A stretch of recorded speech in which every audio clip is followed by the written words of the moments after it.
ओम श्री परमात्मने नमः। ओम नमः शिवाय। आप सुन रहे हैं शिव पुराण महात्म्य। आज की कथा में हम सुनेंगे चंचुला के प्रतन से पार्वती जी की आज्ञा पाकर तुमरू का विंध्य पर्वत पर शिव पुराण की कथा सुनाकर बिंदुक का पिशाच योनि से उद्धार करना तथा उन दोनों दंपति का शिवधाम में सुखी होना। आज के पावन दिवस हम इस पावन कथा का रसपान कर रहे हैं। सूत जी बोले कि हे शौनक, एक दिन परमानंद में निमग्न हुई चंचुला ने उमा देवी के पास में जाकर उनको प्रणाम किया और दोनों हाथ जोड़कर वह उनकी स्तुति करने लगी। चंचुला स्तुति करते हुए बोली, हे गिरिराज नंदनी, स्कंद माता उमे, मनुष्यों ने सदा आपका सेवन किया है। समस्त सुखों को देने वाली हे शंभु प्रिय, आप ब्रह्मा स्वरूपिणी हैं। विष्णु आदि देवताओं के द्वारा आप सेव्य हैं। आप ही सगुणा और निर्गुणा हैं तथा आप ही सूक्ष्मा सच्चिदानंद स्वरूपिणी आधा प्रकृति हैं। आप ही संसार की सृष्टि, पालन और संहार करने वाली हैं। तीनों गुणों का आश्रय भी आप ही हैं। ब्रह्मा, विष्णु और महेश्वर, इन तीनों देवताओं का आवास स्थान तथा उनकी उत्तम प्रतिष्ठा करने वाली पराशक्ति भी आप ही हैं। इतनी बात कहकर सूत जी कहते हैं कि हे शौनक, जिसे सदगति प्राप्त हो चुकी थी, वह चंचुला इस प्रकार महेश्वर पत्नी उमा की स्तुति करके सिर झुकाए हुए चुप हो गई। उसके नेत्रों में प्रेम के आंसू उमड़ आए थे। तब करुणा से भरी हुई शंकर प्रिया भगतवत्सला देवी पार्वती ने चंचुला को संबोधित करके बड़े प्रेम से चंचुला को इस प्रकार कुछ कहा। देवी पार्वती बोली, हे सखी चंचुले, हे सुंदरी, मैं तुम्हारी की हुई इस स्तुति से बहुत ही प्रसन्न हूँ। बोलो, तुम क्या वर मांगती हो? तुम्हारे लिए मुझे कुछ भी अदय नहीं है। यह सुनकर चंचुला बोली, हे निष्पाप गिरिराज कुमारी, मेरे पति बिंदु इस समय कहाँ हैं? उनकी कैसी गति हुई है, यह मैं नहीं जानती हूँ। हे कल्याणमय दीनवत्सले, मैं अपने पतिदेव से जिस प्रकार संयुक्त हो सकूं, वैसा ही कोई उपाय आप कीजिए। हे महेश्वरी, हे महादेवी, मेरे पति एक शूद्र जातीय वैश्या के प्रति आसक्त थे और पाप में ही डूबे रहा करते थे। उनकी मृत्यु मुझसे पहले ही हो गई थी। न जाने अब वे किस गति को प्राप्त हुए। तब गिरिजा बोली, बेटी, तुम्हारा बिंदुक नाम वाला पति बड़ा ही पापी था। उसका अंतःकरण बड़ा ही दूषित था। वैश्या का उपभोग करने वाला वह महामूढ़ मरने के बाद नरक में पड़ा। अगणित वर्षों तक नरक में नाना प्रकार के दुख भोगकर वह पापात्मा अपने शेष पापों को भोगने के लिए विंध्य पर्वत पर पिशाच हुआ है। अब इस समय वह पिशाच अवस्था में ही है और नाना प्रकार के कलेश उठा रहा है। वहां वह दुष्ट वहीं पर वायु पीकर रहता है और सदा सब प्रकार के कष्ट सहता है। इस कथा को सुनाते हुए सूत जी कहते हैं कि हे शौनक, गौरी देवी की यह बात सुनकर उत्तम व्रत का पालन करने वाली चंचुला उस समय पति के महान दुख से बड़ी ही दुखी हो गई। फिर मन को स्थिर करके उस ब्राह्मण पत्नी ने व्यथित हृदय से महेश्वरी को प्रणाम करके फिर से पूछा। चंचुला बोली, हे महेश्वरी, हे महादेवी, मुझ पर आप कृपा कीजिए और दूषित कर्म करने वाले मेरे उस दुष्ट पति का अब आप उद्धार कीजिए। हे देवी, कुत्सित बुद्धि वाले मेरे उस पाप आत्मा पति को किस उपाय से उत्तम गति प्राप्त हो सकती है, यह आप मुझे शीघ्र बताइए। आपको मेरा नमस्कार है। यह सुनकर पार्वती देवी ने कहा कि तुम्हारा पति यदि शिव पुराण की पुण्यमय उत्तम कथा को सुने तो सारी दुर्गति को पार करके वह उत्तम गति का भागी हो सकता है। अमृत के समान मधुर अक्षरों से युक्त गौरी देवी का यह वचन आदर पूर्वक सुनकर चंचुला ने दोनों हाथ जोड़कर मस्तक झुकाकर उन्हें बारंबार प्रणाम किया और अपने पति के समस्त पापों की शुद्धि तथा उत्तम गति की प्राप्ति के लिए पार्वती देवी से यह प्रार्थना की और कहा, मेरे पति को शिव पुराण सुनाने की व्यवस्था होनी चाहिए। उस ब्राह्मण पत्नी के बारंबार प्रार्थना करने पर शिवप्रिया गौरी देवी को बड़ी उस पर दया आई उन भक्त वत्सला महेश्वरी गिरिराज कुमारी ने भगवान शिव की उत्तम कीर्ति का गान करने वाले गंधर्वराज तुमरू को वहां बुलाकर उनसे प्रसन्नता पूर्वक इस प्रकार कहा। देवी पार्वती ने तुमरू से कहा कि तुम्हारी भगवान शिव में प्रीति है। तुम मेरे मन की बात को जानकर मेरे अभीष्ट कार्यों को सिद्ध करने वाले हो, इसलिए मैं तुमसे एक बात कहती हूँ, तुम्हारा कल्याण हो। तुम मेरी इस सखी के साथ शीघ्र ही विंध्य पर्वत पर जाओ। वहां पर एक महाघोर और भयंकर पिशाच रहता है। उसका वृत्तांत तुम आरंभ से ही सुनो। मैं तुमसे प्रसन्नता पूर्वक सब कुछ बताती हूँ। पूर्व जन्म में वह पिशाच बिंदुक नाम का ब्राह्मण था। मेरी इस सखी चंचुला का वह पति था, परंतु वह दुष्ट वैश्यागामी हो गया। स्नान संध्या आदि नित्य कर्म को छोड़कर वह अपवित्र रहने लगा। क्रोध के कारण उसकी बुद्धि पर मूर्छा छा गई थी। वह कर्तव्य का विवेक नहीं कर पाता था। अभक्ष्य भक्षण, सज्जनों से द्वेष और दूषित वस्तुओं का दान लेना, यही उसका स्वाभाविक कर्म बन गया था। वह अस्त्र शस्त्र लेकर हिंसा करता, बाएं हाथ से खाता, दीनों को सताता और क्रूरता पूर्वक पराये घरों में आग लगा देता था। चांडालों से प्रेम करता और प्रतिदिन वैश्या के संपर्क में रहा करता था। बड़ा दुष्ट था वह पापी अपनी पत्नी का परित्याग करके दुष्टों के संग में ही आनंद मनाता था। वह मृत्यु पर्यंत दुराचार में ही फंसा रहा। फिर अंत काल आने पर उसकी मृत्यु हो गई। वह पापियों के भोग स्थान पर घोर यमपुर में गया और वहां बहुत से नरकों का उपभोग करके वह दुष्ट आत्मा जीव इस समय विंध्य पर्वत पर पिशाच बना हुआ है। वहीं पर वह दुष्ट पिशाच अपने पापों का फल भोग रहा है। तुम उसके आगे यत्न पूर्वक शिव पुराण की उस दिव्य कथा का प्रवचन करो, जो कि परम पुण्यमयी तथा समस्त पापों का नाश करने वाली है। शिव पुराण की कथा का श्रवण सबसे उत्कृष्ट पुण्य कर्म है। उससे उसका हृदय शीघ्र ही समस्त पापों से शुद्ध हो जाएगा और वह प्रेत योनि का परित्याग कर देगा। उस दुर्गति से मुक्त होने पर बिंदुक नामक पिशाच को मेरी आज्ञा से विमान पर बिठाकर तुम भगवान शिव के समीप ले आओ। इतनी बात बताकर सूत जी कहते हैं कि हे शौनक, महेश्वरी उमा के इस प्रकार आदेश देने पर गंधर्वराज तुमरू मन ही मन बड़े प्रसन्न हुए। उन्होंने अपने भाग्य की सराहना की। तत्पश्चात उस पिशाच की सत्य साध्वी पत्नी चंचुला के साथ विमान पर बैठकर नारद के प्रिय मित्र तुमरू वेग पूर्वक विंध्याचल पर्वत पर गए, जहां पर कि वह पिशाच रहा करता था। वहां उन्होंने उस पिशाच को देखा। उस पिशाच का शरीर विशाल था, थोड़ी बहुत ही बड़ी थी उसकी। वह कभी हंसता था तो कभी रोता था और कभी उछलता था। उसकी आकृति बड़ी विकराल थी। भगवान शिव की उत्तम कीर्ति का गान करने वाले महाबली तुमरू ने उस अत्यंत भयंकर पिशाच को पाशों के द्वारा बांध लिया।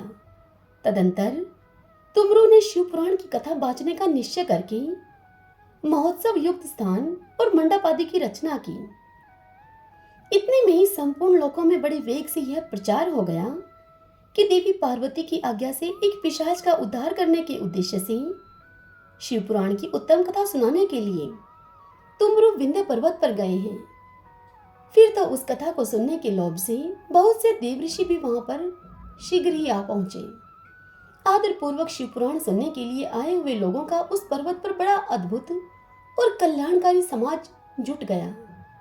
फिर तुमरू ने उस पिशाच को पाशों में बांधकर आसन पर बिठाया और हाथ में वीणा लेकर गौरीपति की कथा का गान आरंभ किया। पहली अर्थात विंध्येश्वर संहिता से लेकर 7वीं वायु संहिता तक महात्म्य सहित शिव पुराण की कथा को उन्होंने स्पष्ट वर्णन किया। सातों संहिताओं के सहित शिव पुराण का आदर पूर्वक श्रवण करके वे सभी श्रोता पूर्णतः कृतार्थ हो गए। उस परम पुण्यमय शिव पुराण को सुनकर उस पिशाच ने अपने सारे पापों को धोकर उस पैशाचिक शरीर को त्याग दिया। फिर तो शीघ्र ही उसका रूप दिव्य हो गया। अंग कांति गोर वर्ण की हो गई।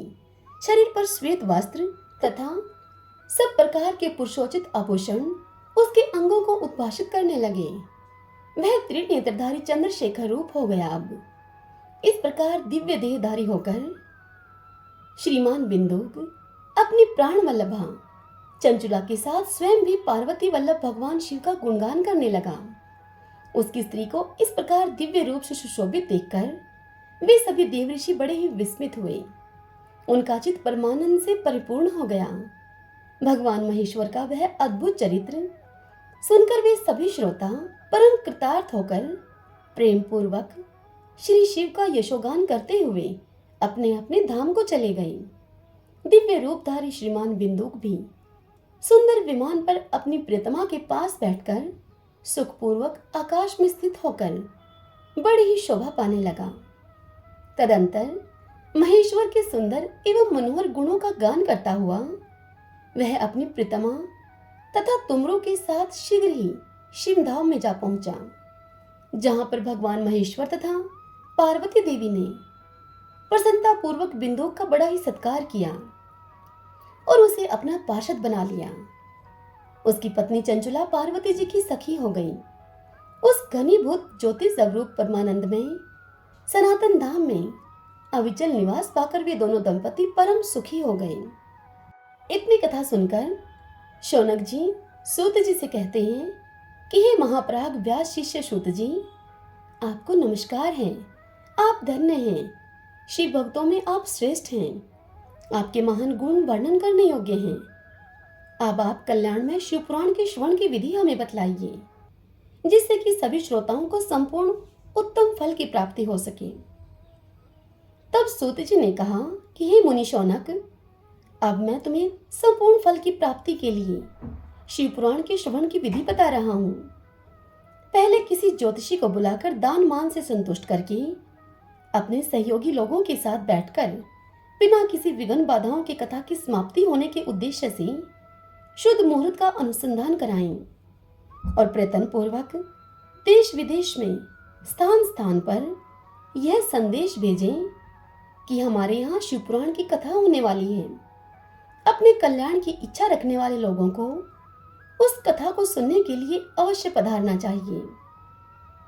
कुछ लोग भगवान श्री हरि की कथा से बहुत ही दूर पड़ गए हैं। कितने ही स्त्री शूद्र आदि भगवान शंकर की कथा कीर्तन से वंचित रहते हैं। उन सबको भी सूचना हो जाए, ऐसा प्रबंध करना चाहिए। देश देश में जो भगवान शिव के भक्त हों तथा शिव कथा के कीर्तन और श्रवण के लिए उत्सुक हों, उन सबको आदर पूर्वक बुलवाना चाहिए और आए हुए लोगों का सब प्रकार से आदर सत्कार करना चाहिए। शिव मंदिर में, तीर्थ में, वाण प्रांत में अथवा घर में शिव पुराण की कथा सुनने के लिए उत्तम स्थान का निर्माण करना चाहिए। केले के खंभों से सुशोभित एक ऊंचा कथा मंडप तैयार कराएं। उसे सब और फल पुष्प आदि से तथा सुंदर चंदोवे से अलंकृत करें और चारों ओर ध्वजा पताका लगाकर तरह तरह के सामानों से सजाकर सुंदर शोभा संपन्न बना दें। भगवान शिव के प्रति सब प्रकार से उत्तम भक्ति करनी चाहिए। वही सब तरह से आनंद का विधान करने वाली है। परमात्मा भगवान शंकर के लिए दिव्य आसन का निर्माण कराना चाहिए तथा कथावाचक के लिए भी एक ऐसा ही दिव्य आसन बनाना चाहिए जो कि उनके लिए सुखद हो सके। हे मुने, नियम पूर्वक कथा सुनने वाले श्रोताओं के लिए भी यथा योग्य सुंदर स्थानों की व्यवस्था करनी चाहिए। अन्य लोगों के लिए साधारण स्थान ही रखने चाहिए। जिसके मुख से निकली हुई वाणी देहधारियों के लिए कामधेनु के समान अभिष्ट फल देने वाली होती है, उस पुराण वेता विद्वान वक्ता के प्रति तुच्छ बुद्धि कभी नहीं रखनी चाहिए। संसार में जन्म तथा गुणों के कारण बहुत से गुरु होते हैं, परंतु उन सब में पुराणों का ज्ञाता विद्वान ही परम गुरु माना गया है। पुराण वेता पवित्र, दक्ष, शांत, ईर्ष्या पर विजय पाने वाला, साधु और दयालु होना चाहिए। ऐसा प्रवचन कुशल विद्वान इस पुण्यमयी कथा को कहें। सूर्योदय से आरंभ करके 3:30 पहर तक उत्तम बुद्धि वाले विद्वान पुरुष को शिव पुराण की कथा सम्यक रीति से बांचनी चाहिए। मध्याह्न काल में 2 घड़ी तक कथा बंद रखनी चाहिए। जिससे कि कथा कीर्तन से अवकाश पाकर लोग मलमूत्र का त्याग कर सकें। कथा प्रारंभ के दिन से एक दिन पहले व्रत ग्रहण करने के लिए वक्ता को अक्षौर करा लेना चाहिए। जिन दिनों कथा हो रही हो उन दिनों प्रयत्न पूर्वक प्रातःकाल का सारा नित्य कर्म संक्षेप से ही कर लेना चाहिए। वक्ता के पास उसकी सहायता के लिए एक दूसरा वैसा ही विद्वान स्थापित करना चाहिए। वह भी ऐसा विद्वान होना चाहिए सभी संशयों को निवृत्त करने में समर्थ और लोगों को समझाने में कुशल हो। कथा में आने वाले विघ्नों की निवृत्ति के लिए गणेश जी का पूजन करें। कथा के स्वामी भगवान शिव की तथा विशेषतः शिव पुराण की पुस्तक की भक्तिभाव से पूजा करें। तत्पश्चात उत्तम बुद्धि वाला श्रोता तन मन से शुद्ध एवं प्रसन्नचित होकर आदर पूर्वक शिव पुराण की कथा को सुने। जो वक्ता और श्रोता अनेक प्रकार के कर्मों में भटक रहे हों, काम आदि 6 विकारों से युक्त हों, स्त्री में आसक्ति रखते हों और पाखंड पूर्ण बातें करते हों, वे पुण्य के भागी नहीं होते। जो लौकिक चिंता तथा धन, ग्रह एवं पुत्र आदि की चिंता को छोड़कर कथा में मन को लगाए रहते हैं, उन शुद्ध बुद्धि पुरुषों को उत्तम फल की प्राप्ति होती है।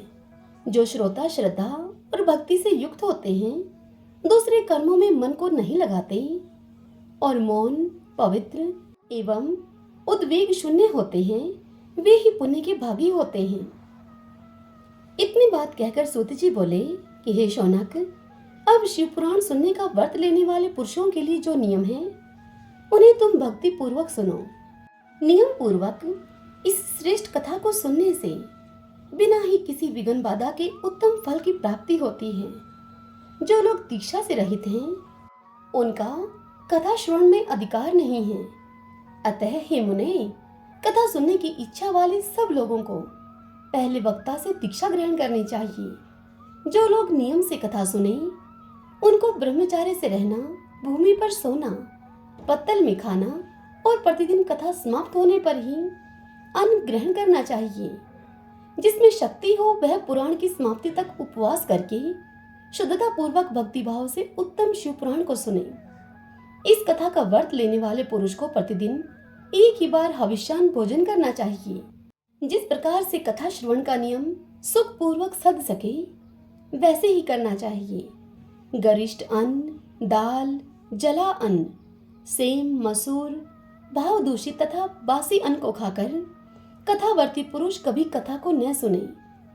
जिसने कथा का व्रत ले रखा हो वह पुरुष प्याज, लहसुन, हींग, गाजर, मादक वस्तु तथा आमिष कही जाने वाली वस्तुओं को त्याग दे। कथा का व्रत लेने वाला पुरुष काम, क्रोध आदि 6 विकारों को, ब्राह्मण की निंदा को तथा पतिव्रता और साधु संतों की निंदा को भी त्याग दे। कथावर्ती पुरुष प्रतिदिन सत्य, सोच, दया, मौन, सरलता, विनय तथा हार्दिक उदारता, इन सद्गुणों को सदा अपनाए रहे। श्रोता निष्काम हो या सकाम, वह नियम पूर्वक शिव पुराण की कथा को सुने। सकाम पुरुष अपनी अभिष्ट कामनाओं को प्राप्त करता है और निष्काम पुरुष मोक्ष को पा लेता है। दरिद्र, क्षयकारोगी, पापी, भाग्यहीन तथा संतान रहित पुरुष भी इस उत्तम कथा को सुने। काक बंदिया आदि जो 7 प्रकार की दुष्टा स्त्रियां हैं, वे तथा जिसका गर्भ गिर जाता हो, वह इन सभी को शिव पुराण की उत्तम कथा अवश्य सुननी चाहिए। हे मुने, स्त्री हो या पुरुष, सबको यत्न पूर्वक विधि विधान से शिव पुराण की यह उत्तम कथा सुननी चाहिए। हे महर्षि, इस तरह शिव पुराण की कथा के पाठ एवं श्रवण संबंधी यज्ञ उत्सव की समाप्ति होने पर श्रोताओं को भक्ति एवं यत्न पूर्वक भगवान शिव की पूजा की भांति पुराण पुस्तक की भी पूजा करनी चाहिए। तदंतर विधि पूर्वक वक्ता का भी पूजन करना आवश्यक है। पुस्तक को आच्छादित करने के लिए नवीन एवं सुंदर बस्ता बनावें और उसे बांधने के लिए दृढ़ एवं दिव्य डोरी लगावें, फिर उसका विधिवत पूजन करें। हे मुनि श्रेष्ठ, इस प्रकार महान उत्सव के साथ पुस्तक और वक्ता की विधिवत पूजा करके वक्ता की सहायता के लिए स्थापित हुए पंडित का भी उसी के अनुसार धन आदि के द्वारा उससे कुछ कम ही सत्कार करें। वहां पर आए हुए ब्राह्मणों को अन्न धन आदि का दान करें। साथ ही गीत वाद और नृत्य आदि के द्वारा महान उत्सव रचाएं। हे मुने, यदि श्रोता विरक्त हो तो उसके लिए कथा समाप्ति के दिन विशेष रूप से उस गीता का पाठ करना चाहिए जिसे कि श्री रामचंद्र जी के प्रति भगवान शिव ने कहा था। यदि श्रोता ग्रस्त हो तो उस बुद्धिमान को उस श्रवण कर्म की शांति के लिए शुद्ध भविष्य के द्वारा होम करना चाहिए। हे मुने, रुद्र संहिता के प्रत्येक श्लोक के द्वारा होम करना उचित है अथवा गायत्री मंत्र से होम करना चाहिए, क्योंकि वास्तव में यह पुराण गायत्री में ही है। अथवा शिव पंचाक्षर मूल मंत्र से हवन करना उचित है। होम करने की शक्ति न हो तो विद्वान पुरुष यथाशक्ति हवनीय भविष्य का ब्राह्मण को दान करे। न्यूना अतिरिक्ता रूप दोष की शांति के लिए भक्ति पूर्वक शिव सहस्त्र नाम का पाठ अथवा उसका श्रवण करें। इससे सब कुछ सफल होता है, इसमें संशय नहीं है, क्योंकि तीनों लोकों में उससे बढ़कर कोई वस्तु नहीं है। कथा श्रवण संबंधी व्रत की पूर्णता की सिद्धि के लिए 11 ब्राह्मणों को मधु मिश्रित खीर का भोजन कराएं और उन्हें दक्षिणा दें। हे मुने शौनक, यदि शक्ति हो तो 3 तोले सोने का एक सुंदर सिंहासन बनवाएं और उस पर उत्तम अक्षरों में लिखी हुई अथवा लिखाई हुई शिव पुराण की पोथी विधि पूर्वक स्थापित करें। तत्पश्चात पुरुष उसके आह्वान आदि विविध उपचारों से पूजा करके दक्षिणा चढ़ाए। फिर जितेंद्रिय आचार्य का वस्त्र आभूषण एवं गंध आदि से पूजन करके दक्षिणा के सहित वह पुस्तक उन्हें समर्पित कर दे। उत्तम बुद्धि वाला श्रोता इस प्रकार भगवान शिव के संतोष के लिए पुस्तक का दान करे। हे शौनक, इस पुराण के उस दान के प्रभाव से भगवान शिव का अनुग्रह पाकर पुरुष भव बंधन से मुक्त हो जाता है। इस तरह विधि विधान का पालन करने पर श्री संपन्न शिव पुराण संपूर्ण फल को देने वाला तथा भोग और मोक्ष का दाता होता है। हे मुने, शिव पुराण का वह सारा महात्म्य जो कि संपूर्ण अभिष्ट को देने वाला है मैंने तुमको कह सुनाया है। अब और तुम क्या सुनना चाहते हो? श्रीमान शिव पुराण समस्त पुराणों के भाल का तिलक माना गया है। यह भगवान शिव को अत्यंत प्रिय, रमणीय तथा भवरोग का निवारण करने वाला है।